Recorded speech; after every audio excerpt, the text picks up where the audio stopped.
नमस्कार सर्व शिक्षक बंधू आणि भगिनींनो, टी परीक्षेमध्ये 60% गुण ओपन कॅटेगरीसाठी असतात. 90 गुण तुम्हाला त्या ठिकाणी मिळवायचे असतात 150 पैकी. तेच जर पाहिलं तर 55%चा विचार केला तर तुम्हाला 82.5 म्हणजे 83 गुण आवश्यक असतात.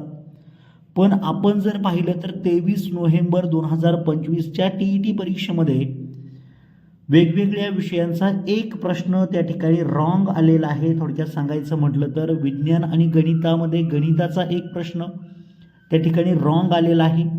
तसंच आपल्याला इतर विषयांमध्ये सुद्धा पाहायला मिळतंय. मग यावेळी मेरिट किती असणार आहे असा प्रश्न बऱ्याच शिक्षकांच्या मनामध्ये आहे. जर आपण 149चे जर आपण 60% काढले तर आपल्याला त्या ठिकाणी उत्तर मिळतं. 60% जर घेतले आपण तर याचं उत्तर आपण जर व्यवस्थित काढलं तर आपल्याला उत्तर मिळतं 89.4 मिळतं. म्हणजे ज्यांना 89 गुण आहेत ते सर्व शिक्षक पास असणार आहेत, लक्षात ठेवा.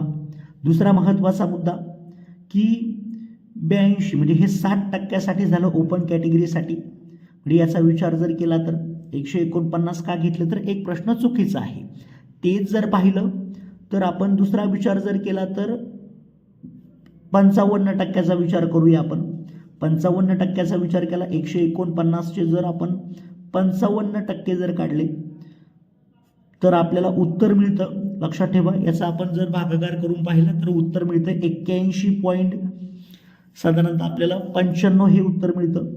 म्हणजे इथे तुम्हाला 82 गुण जरी असतील तरी तुम्ही उत्तीर्ण आहात, लक्षात ठेवा. म्हणजे ज्यांचा एक प्रश्न चुकलाय त्या ठिकाणी लक्षात ठेवा की 82ला पास आहे, इकडे 89ला पास आहे. तर सर्वांना ऑल द बेस्ट.